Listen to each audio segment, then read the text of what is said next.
Hey hi guys, இன்றைக்கி நம்ம என்ன வீடியோ பார்க்க போகிறோன்னா, நீங்கள் வந்து ஸ்குட் கேம் பார்த்துருப்பீங்க. அந்த ஸ்குட் கேம் வந்து சவுத் கொரியாவில் தான் நடந்திருக்கு. அந்த சவுத் கொரியாவில் ரியல் லைஃப் ஸ்குட் கேம் வந்து நடந்திருக்கு. அது என்னன்னு பார்ப்போமா ஸ்டோரியில்? வாங்க வீடியோக்குள்ளே போகலாம்.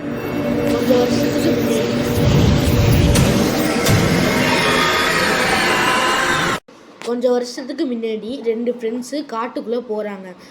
அப்போ வந்து அவங்களுக்கு அந்த 2 ஃப்ரெண்ட்ஸுக்கு வந்து ட்ரக்கிங் பண்ணுறதுலாம் ரொம்ப பிடிக்கும். மவுண்டெயினு அந்த மாதிரி காட்டு பகுதியில் போகிறதுக்குலாம் ரொம்ப பிடிக்கும். இவங்க வந்து என்ன பண்ணுறாங்க, அட்வென்ச்சர் தான் அவங்களுக்கு ரொம்ப பிடிக்கும் இல்லையா? காட்டில் உள்ள சென்டர் பகுதிக்கு போகலான்னு போகிறாங்க. போய் அப்படி பார்க்கும்போது அவங்களுக்கு சவுண்ட்ஸ்லாம் கேட்டுருக்கு. அடிக்கிறது, கத்துறது, யாரும் கத்துற மாதிரிலாம் சவுண்ட்ஸ்லாம் கேட்டுருக்கு. காட்டுக்கு நடுவில் பெரிய மேன்ஷன் மாதிரி இருக்குது. அதுக்கு முன்னாடி நூற்றுக்கணக்கான மக்கள் வந்து ரொம்ப அடி வாங்கி பரம்பால் அடி வாங்கிக்கிட்டு இருக்காங்க. வேலை வாங்க பார்த்துக்கிட்டு இருக்காங்க. அவங்களாம் மரங்களை வெட்டக்கூடிய வேலையை பார்த்துட்டு இருக்காங்க. அந்த மிகப்பெரிய மேன்ஷன் இருக்குல்ல, அந்த மேன்ஷனுக்குள்ளே சோப்பு அந்த மாதிரிலாம் தயார் பண்ணுற வேலையெல்லாம் பார்த்துட்டு இருக்காங்க. அந்த மேன்ஷன் சொன்னோம்ல, அந்த மேன்ஷன் வந்து ரொம்ப புகையாக வருது. அந்த புகையை பார்க்கும்போது மனுஷங்களே எரிக்கிறாங்கன்னு சொல்லலாம். அது அந்த அளவுக்கு ரொம்ப நாத்தமாக இருக்கும். என்னடா காட்டுக்கு நல்லையா இப்படி இருக்கு? அங்கே வந்து யாரெல்லாம் இருக்காங்கன்னு செக் பண்ணுறதுக்கு பைனாக்குலரை வச்சு செக் பண்ணுறாங்க. கொஞ்சம் வருஷத்தில் அரசாங்கத்தில் கேள்வி கேட்ட ஒரு நபர், அந்த நம்பர் காட்டுக்குள்ளே கேட்டவரோட 4 பேரோட சவுக்கடி வாங்கிட்டு இருக்கார்கள். அவங்கள்ட்ட அடி வாங்கிக்கிட்டு மரத்தை வெட்டிட்டு இருக்காரு. அந்த 2 பேரும் வேகமாக காட்டிலேருந்து வெளியே வந்து போலீஸ்கிட்ட போகிறாங்க. அவங்க இந்த 2 பேரும் வந்து போலீஸ்கிட்ட போய் பெரிய கேஸாக ஆக்குறாங்க. இந்த ரியல் ஸ்குட் கேம் 5000 பீப்புள் வந்து கடத்தி சென்று அது உள்ளே இருக்காங்க. அதுக்குன்னு வேன்லாம் வரும். ஊருக்குள்ளே வந்து யார் யாரெலாம் பெக்கர்ஸ் இருக்காங்களோ அவங்களெல்லாம் பிடிச்சி போட்டு போயிடும்.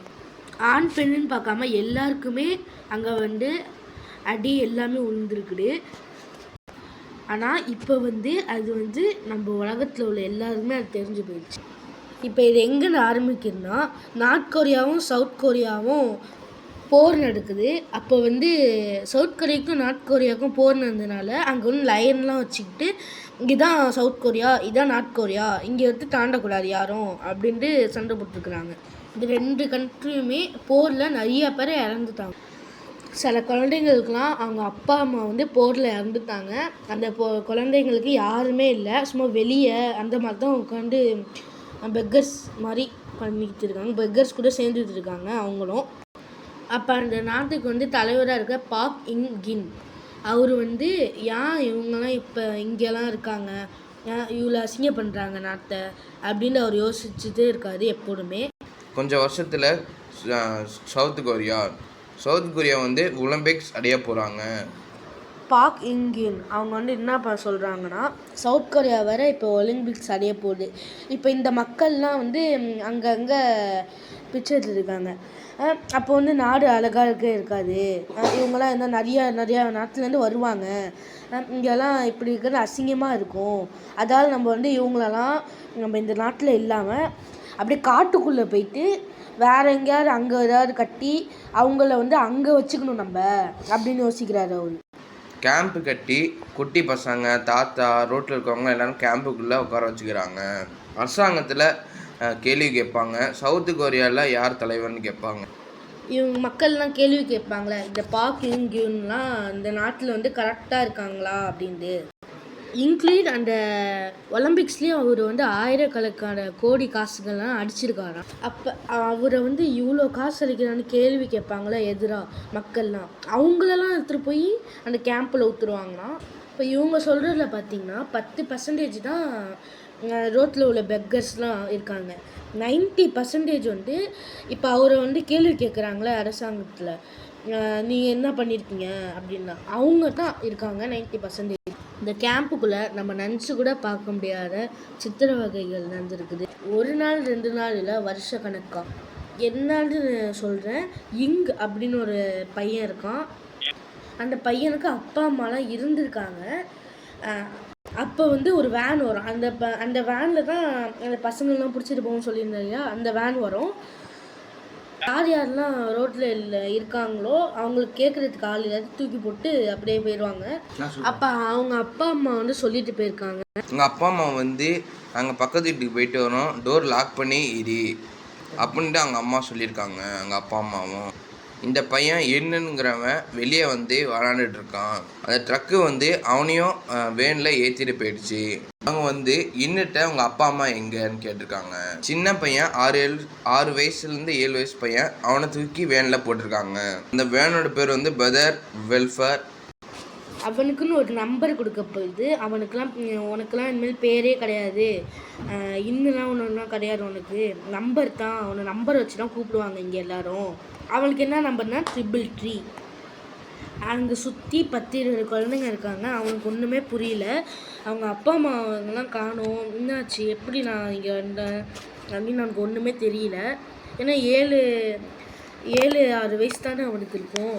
அதால் விடியங்காலையில் 5 மணிக்கு சைலர் ஜங் ஜங் ஜங் ஜங் நடிக்குது. அந்த குட்டி பசங்களை என்ன சைலன்ஸ் அடிக்கிட்டு எந்திரிச்சு பார்க்குறாங்க.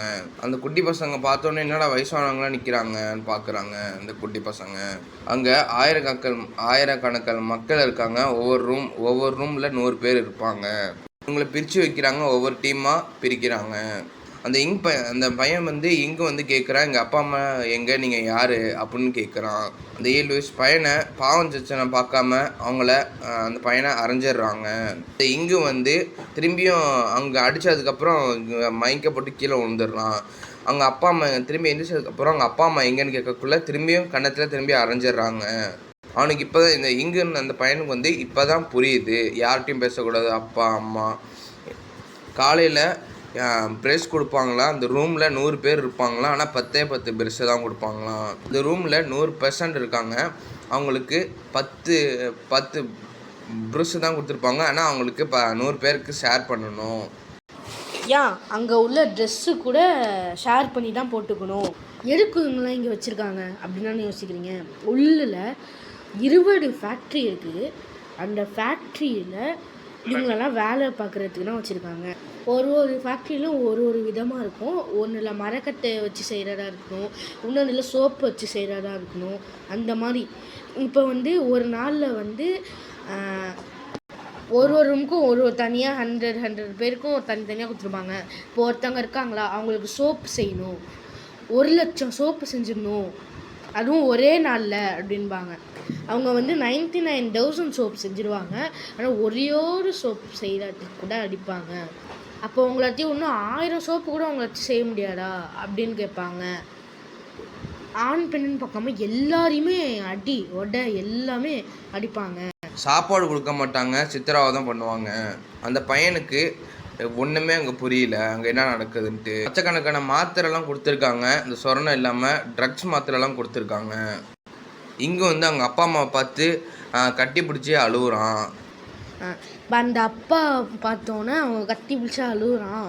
அப்போ வந்து அவங்க அப்பா வந்து, நீ யார் தம்பி, என்கிட்ட வரேன்னு கேட்குறாரு. என்ன ஆச்சுன்னு பார்த்தீங்கன்னா, அவங்க அப்பா இருக்காங்களே, இவன் காணா போனதுக்கு அப்புறமேட்டு அவங்க வந்து ட்ரக்ஸுக்கு அடிமையாகி, குடிப்பழக்கத்துக்கு அடிமையாகி, அப்படியே குழம்பி போய் ரோட்டில் அங்கங்கே திரிஞ்சிட்டு இருந்திருக்காரு. அப்போ இந்த வேன் வந்து அவரை வந்து தூக்கி கொண்டு போய் இங்கே வந்து போட்டுருச்சு. அவங்களுக்கு இப்படியே வாழ்க்கை போயிட்டுருக்கு. ஒரு நாள் அந்த 2 ஃப்ரெண்ட்ஸ் வந்து பார்க்குறாங்க, வெளியே இவ்வளோ பிரச்சனை நடந்துட்டு இருக்குன்ட்டு மீடியாட்ட போய் சொல்கிறாங்க. அந்த 2 ஃப்ரெண்ட்ஸும் அந்த விஷயம் ஊதாகரமாக வெடிக்குது. சோப்பு, மரக்கட்டை, பொம்மை அவங்க ப்ராஃபிட்காக விற்றுருக்காங்க. இதை செஞ்சவங்களுக்கு அவங்களுக்கு 1 பைசா கூட கிடையாது. அவரே எல்லா காசும் வாங்கிக்கிட்டாரு. இங்கே இருக்கிற ஆண் குழந்தைங்களும் சரி, பெண் குழந்தைங்களும் சரி, அவங்களெல்லாம் அழைச்சிட்டு போயிட்டு சர்க்கஸு அந்த மாதிரிலாம் இடம் இருக்கும்ல, அந்த இடத்துக்கு அழைச்சிட்டு போய் இவங்க எல்லாருமே ட்ரைனிங் பண்ணுவாங்க.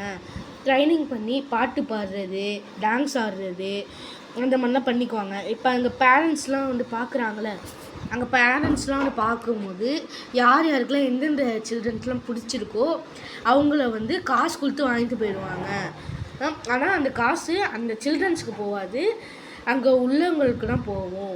அந்த ஷோ நடத்துகிறவங்களுக்கு வாங்கிட்டு போயிட்டு சில பேரண்ட்ஸு நல்லா பார்த்துக்குவாங்க, சில பேரண்ட்ஸ் வந்து வேலை பண்ணுறது, வீட்டில் வேலை வாங்குறது அந்த மாதிரி பார்த்துக்குவாங்க.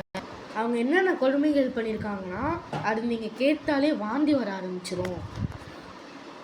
ஃபைனலி போலீஸ் வந்து இங்கே இப்படி இருக்குதுன்னு தெரிஞ்சோடனே அங்கே உள்ள எல்லாருமே வெளியே கொண்டு வந்துட்டாங்க. இப்போ அவங்க உள்ளெல்லாம் அடிச்சு வச்சாங்களே, அடிச்சு வச்ச அந்த வேன் டிரைவராக இருக்கட்டும், அவங்களுக்குலாம் வந்து 2 வருஷம் வந்து ஜெயிலு வந்திருக்கு. இப்படி ஒரு கொடுமையை சவுத் கொரியாவில் அனுபவிச்சிருக்காங்க. சவுத் கொரியாவில் அவங்க முகம் நல்லா இல்லை, பார்க்க பிடிக்கலனால அவங்களெல்லாம் கொண்டிருக்காங்க. இப்போ நீங்கள் அந்த இதுலேருந்து தப்பிக்கலான்னு கூட நினச்சிங்கன்னா மேலே வந்து நீங்கள் தப்பிக்கும் போது டக்குன்னு அந்த கன்னெல்லாம் எடுத்து அவங்கவுங்கள சுட்டு கொன்னுருவாங்களாம். சரி, இதுதான் இந்த ஸ்குட் கேமோட கதை. இதில் என்னென்னா ஸ்குட் கேமில் அவங்க காசு இல்லைன்னு ஸ்குட் கேமுக்கு போவாங்க. இவங்களுக்கு காசு இல்லைன்னு இந்த மாதிரி கேமுக்கு போய் காசும் தராமல் இப்படி இருந்தால் என்ன தாக்குறது? சரி, இதான் முடிச்சுக்கோங்க இதை. ஓகே கைஸ், மறக்காமல் லைக், ஷேர், சப்ஸ்கிரைப் பண்ணுங்க. பாய்.